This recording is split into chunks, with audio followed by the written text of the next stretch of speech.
Olá, primeiro ano! Estamos para iniciar mais uma videoaula. Desta feita iremos falar sobre a Baixa Idade Média. No vídeo anterior e nas aulas anteriores tratamos da Alta Idade Média. Agora vamos ver esse processo que culminou com o fim da chamada Idade Média. Então, atenção, vamos iniciar nossa aula sobre a Idade Média.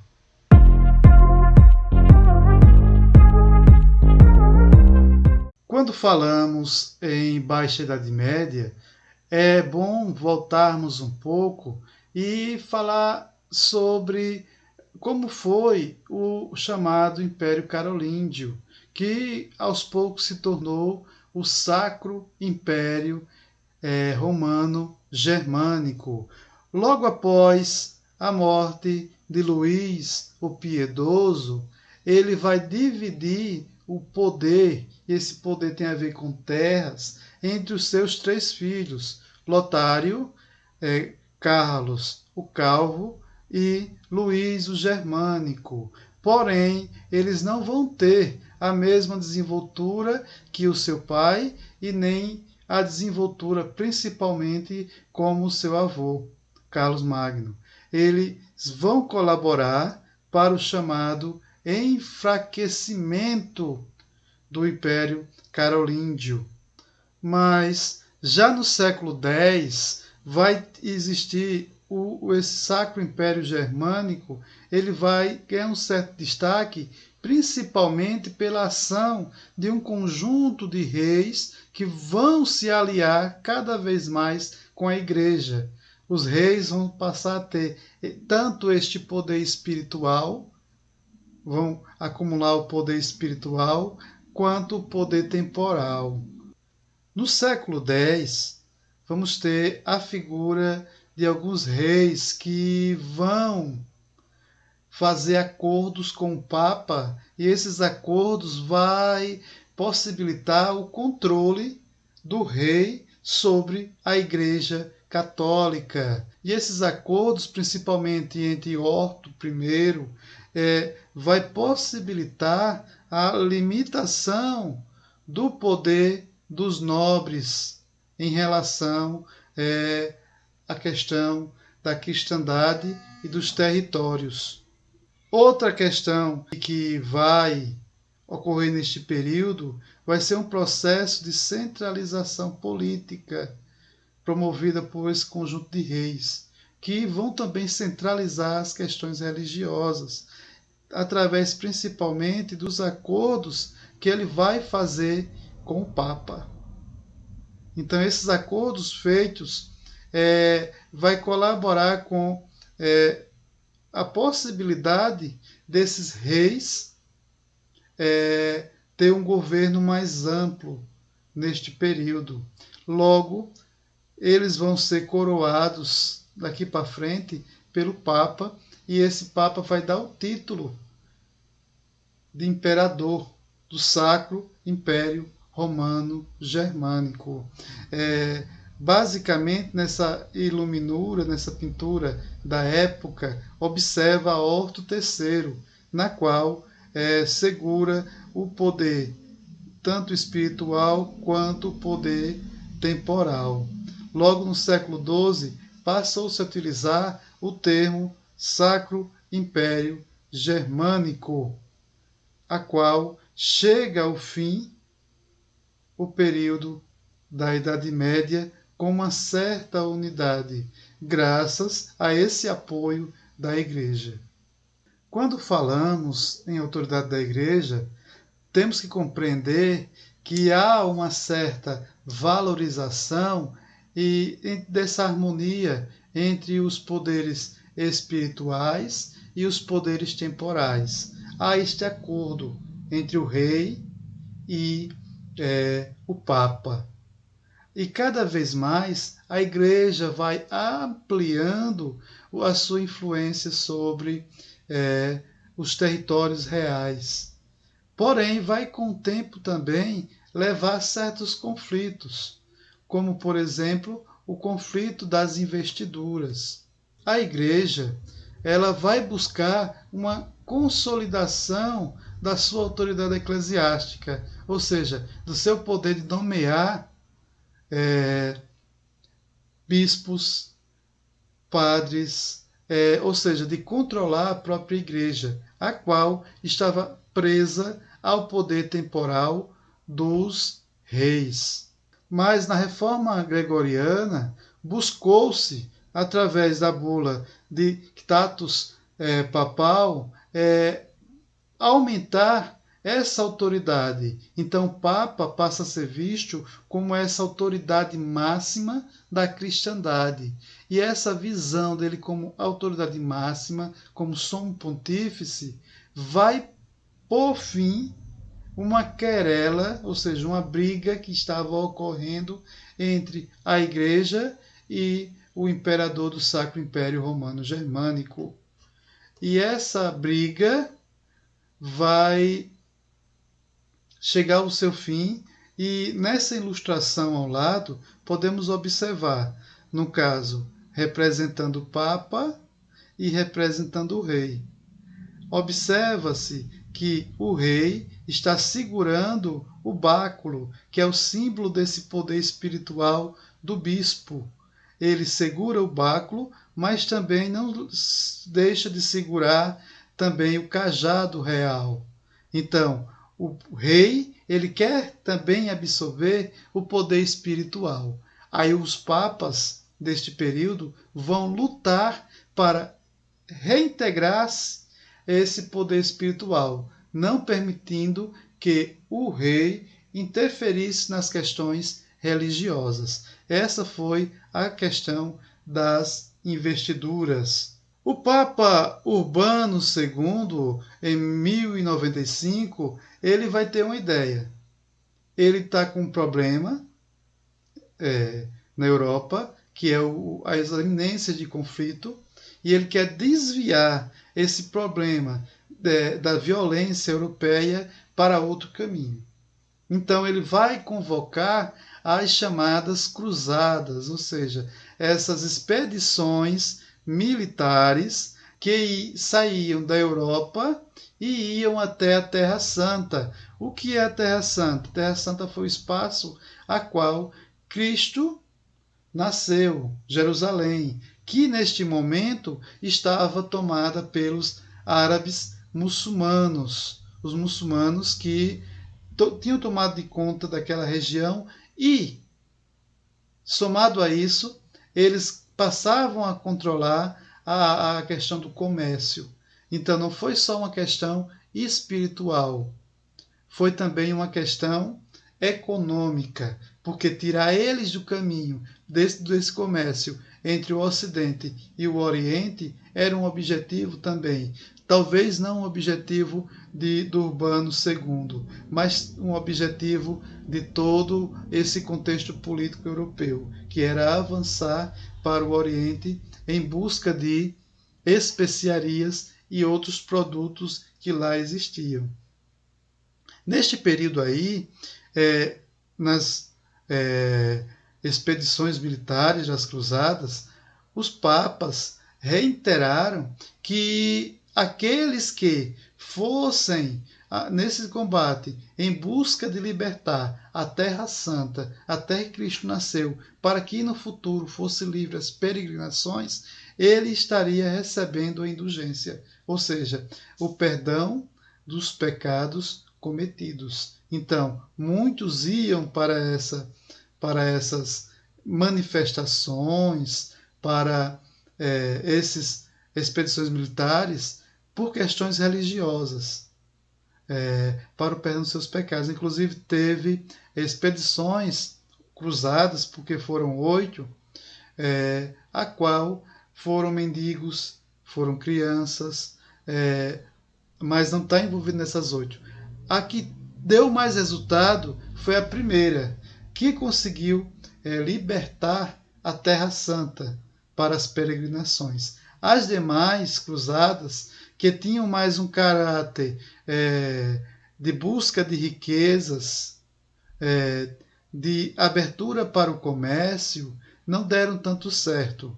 Então, As cruzadas também colaboraram para o fim do que chamamos de feudalismo. Logo, muitos senhores feudais saíram para combater lá na Terra Santa e não voltaram. Por outros motivos, as cruzadas colaboraram para o fim do feudalismo. Na Baixa Idade Média, ocorreu o aumento da produção agrícola, que se deveu a alguns fatores, principalmente entre os séculos XI ao século XIII. Então, graças às transformações técnicas, foi possível aumentar a produção. Ao longo da Idade Média, era comum a chamada rotação bienal. O que é a rotação bienal? Era os campos que eram cultivados durante um período, o outro ficava em repouso. Ou seja, era uma forma de fazer com que a terra descansasse. Porém, isso fazia com que diminuísse a quantidade de terra para ser plantada. Lembrando que ao longo do feudalismo, em grande parte da Europa, a economia era de subsistência, ou seja, produzia-se o suficiente apenas para o consumo. Com a produção de rotação trienal, foi possível colocar apenas uma parte, dividir em 3 partes, e uma partezinha só ficava descansando. Então teria 2 partes com culturas diferentes trabalhando, ou seja, aumentou a quantidade de terras para ser utilizadas na agricultura. Ou seja, houve um aumento das áreas cultivadas. Neste período também, houve um aumento de ferramentas mais eficientes, entre as quais a charrua, que é o quê? Um arado. Agora, o arado vai ganhar uma lâmina de ferro e vai proporcionar uma qualidade melhor da preparação da terra para o plantio. Outra invenção técnica deste período foi justamente o uso do cavalo, sendo que antes, como podemos observar na primeira ilustração, ele era atrelado ao garrote, o que era uma espécie de coleira única presa ao pescoço, que podia facilitar o sufocamento do animal. Então ele era atrelado, ou seja, o arado ou a carroça era atrelado a esse garrote. A Idade Média proporcionou uma melhora no uso do cavalo, principalmente quando se começou a usar colheira e espáduas, ou seja, uma nova forma de prender o arado, a carroça ao cavalo. Então o uso do cavalo foi mais eficiente, não é? Outra aumento de uso neste período foi o uso dos moinhos, tanto aqueles à base da energia do vento, quanto aqueles movidos à água. Com o aumento da disponibilidade de alimentos, foi possível ocorrer uma espécie de aumento populacional. Se no ano 1000 tinha cerca de 22 milhões de habitantes na Europa Ocidental, vamos chegar no ano de 1300 com cerca de 50 milhões de habitantes. Então foi um aumento bem expressivo e temporalmente, historicamente falando, em curto espaço de tempo. Então a população cresceu bastante neste período, graças a esses aumentos da produção de alimento e uma melhor organização do trabalho, não é? Então, quanto mais população se tinha, mais possibilidades se abriam, e principalmente em relação ao crescimento das cidades. Quando falamos em crescimento das cidades, a cidade então passa a se tornar um espaço para a habitação. Começou a se tornar. É o ressurgimento das cidades. E nessas cidades existiam os burgos, ou seja, essas habitações que ficavam aqui, ao centro, próximo ao castelo. E nessas áreas habitavam as pessoas que passaram a ser chamadas de burgueses. Normalmente eram comerciantes, eram pequenos viajantes que iam buscar mercadorias, eram banqueiros, eram pessoas dedicadas principalmente ao comércio nas feiras. Essas pessoas, elas começaram a enriquecer devido a esse comércio. E é por isso que hoje chamamos uma pessoa, quando ela é bastante rica, de burguês. Vive uma vida burguesa, ou seja, vive na riqueza. Neste período vamos ter também os banqueiros. Os banqueiros eram aquelas pessoas que se dedicavam principalmente ao câmbio, que era o quê? A trocar moedas. Porque cada cidade tinha sua própria moeda. E para uma pessoa negociar no comércio de outra cidade, precisaria ter as moedas próprias daquele comércio. Então, os banqueiros, que no início eles eram pessoas que se comunicavam, usavam as banquinhas, tipo essa da feira, para ver essas trocas de moedas. Então eles passam a enriquecer através principalmente da usura. A usura, que é o quê? A cobrança de juros por empréstimo, como podemos observar nessa imagem aqui. Esse sujeito aqui, ele não está tão feliz. É como se ele estivesse pagando ali a sua dívida. Não é? Justamente ao banqueiro que está anotando o seu débito no livro.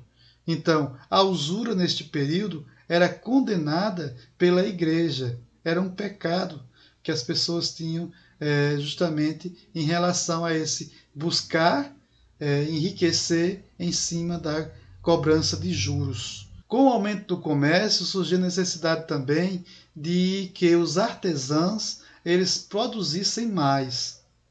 E essa produção passou a ser organizada, principalmente através das corporações de ofício. O que seriam essas corporações de ofício? Seriam justamente essas organizações, era uma espécie de organização por categoria profissional. Por exemplo, podemos observar aqui o sapateiro nessa imagem, aonde o sapateiro ele vai ter um conjunto de regras para que as pessoas possam entrar neste ramo.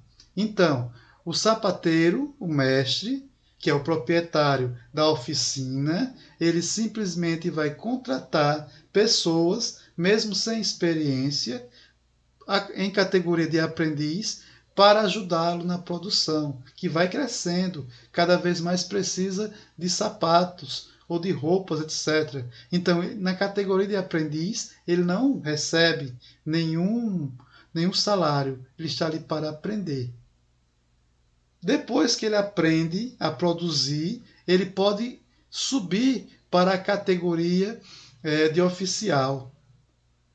Aí, se ele consegue mais habilidades, ele pode se tornar um mestre e vai conseguir ter autorização para montar a sua oficina. Assim era na questão dos ferreiros, dos padeiros, dos alfaiates, dos celeiros, ou seja, era uma forma de garantir que esses profissionais pudessem permanecer sem ser prejudicados. Já no século XII, vamos ter aí o surgimento e crescimento das universidades. Nessas universidades era uma possibilidade para ir além da igreja, ou seja, buscar uma educação mais laica. Por quê? Porque antes as escolas era algo próprio das igrejas. A sociedade analfabeta não tinha acesso a essa educação.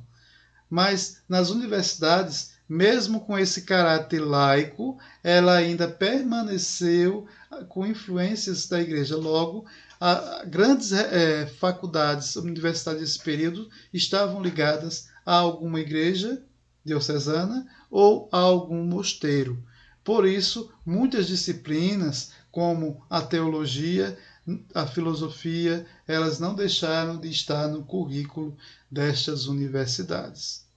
Estava tudo muito bonito, estava tudo muito bem, a Europa enriquecendo, população crescendo, mas ocorreu um grave problema, a qual conhecemos por peste bubônica.